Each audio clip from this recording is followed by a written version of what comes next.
27 تاریخ ہے۔ چاند کی تاریخ بھی ہمیں معلوم ہونا چاہیے، یہ مہینہ بھی ختم ہونے جا رہا ہے۔ اعوذ باللہ من الشیطان الرجیم، بسم اللہ الرحمن الرحیم۔ وَإِذَا قِيلَ لَهُمْ لَا تُفْسِدُوا فِي الْأَرْضِ قَالُوا إِنَّمَا نَحْنُ مُصْلِحُونَ أَلَا إِنَّهُمْ هُمُ الْمُفْسِدُونَ وَلَكِنْ لَا يَشْعُرُونَ۔ اور جو ان سے کہا جائے کہ زمین میں فساد نہ کرو تو کہتے ہیں ہم تو سنوارنے والے ہیں، سنتا ہے وہی فسادی ہیں مگر انہیں شعور نہیں۔ اور جب ان سے کہا جائے کہ زمین میں فساد نہ کرو تو کہتے ہیں ہم تو صرف اصلاح اور سدھار کرنے والے ہیں۔ سن لو، بے شک یہی لوگ فساد پھیلانے والے ہیں مگر انہیں اس کا شعور نہیں۔ یہ رب کائنات قرآن پاک میں منافقوں کا ذکر فرما رہا ہے، جو کہ اندر سے کافر ہوتے ہیں، باہر سے اپنے آپ کو مسلمان ظاہر کرتے ہیں، اور ایسے لوگ ہر دور میں رہتے ہیں اور رہیں گے، پہلے بھی تھے اور آج بھی ہیں۔ جب ان سے یہ کہا جائے کہ تم فساد نہ کرو، بگاڑ نہ کرو، تو کہتے ہیں ارے ہم تو لوگ سدھار کرنے والے ہیں، ہم تو ریفارمر ہیں، ہم تو سماج سدھارک ہیں۔ اللہ فرماتا ہے یہی اصلی کیا کہتے ہیں فسادی ہیں، یہی بگاڑ کرنے والے ہیں، اور ان کو اس بات کی پتہ بھی نہیں ہے، ان کو شعور ہی نہیں ہے۔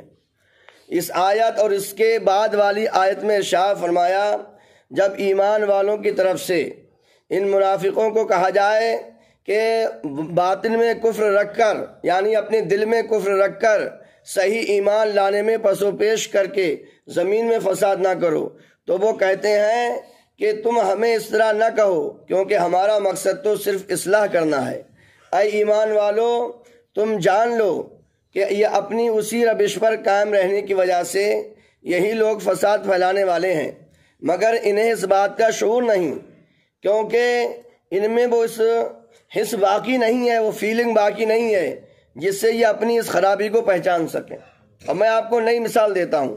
آپ نے سوشل میڈیا پہ اور میڈیا کے ذریعے دیکھا ہوگا کہ ابھی 2-3 دن سے ایک غیر مسلم منتری، سمجھے، مسجد نبوی میں وہاں گھسا دیا، اس کو مسجد نبوی میں گھسا دیا، پیٹ کر کے وہ فوٹو ہو رہا ہے۔ مسجد قباء میں وہ گئی ایک کافر، سمجھے، اور وہ بھی عورت منتری، مہلا منتری وہاں پر گئی اور وہاں پر فوٹو ہو رہا ہے، گھسا رہے ہیں مسجد قباء میں، مسجد نبوی میں بھی۔ اور عمرہ کرنے والا یا حج کرنے والا جائے گا، ابھی ہمارے قاری صاحب ہو کے آئے، تو آپ جائیے حضور کے روضے پر، حاجی شرک، حاجی شرک، حاجی شرک۔ تو یہ ایسے لوگ ہر زمانے میں ملیں گے آپ۔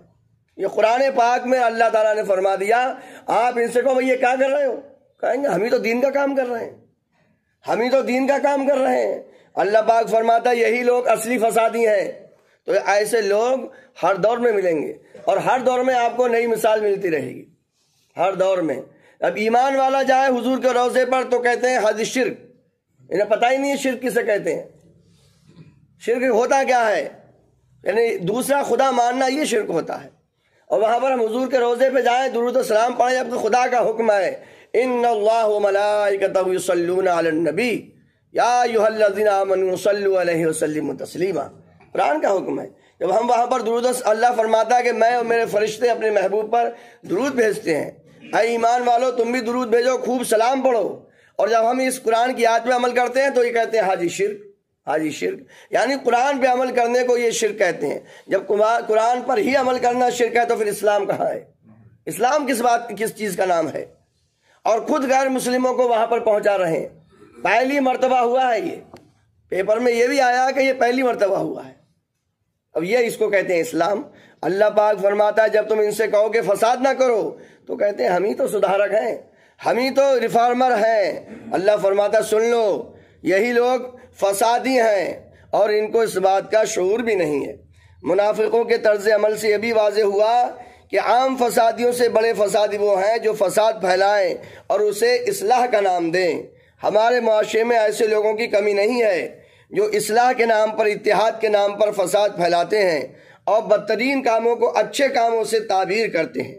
آزادی کے نام پر بے حیائی، فن کے نام پر حرام افعال، انسانیت کے نام پر اسلام کو مٹانا، تہذیب و تمدن کا نام لے کر اسلام پر اعتراض کرنا، توحید کا نام لے کر شان رسالت کا انکار کرنا، اور قرآن کا نام لے کر حدیث کا انکار کرنا، بغیرہ یہ سب فساد کی صورتیں ہیں۔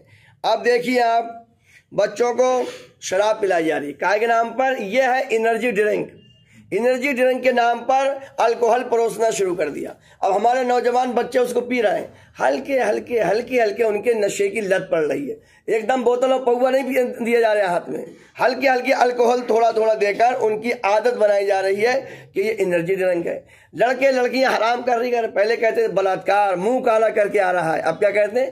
ڈیٹ ہو رہی ہے۔ وہ اس کو لڑکی کو ڈیٹ پر لے کر گیا ہے، سمجھے؟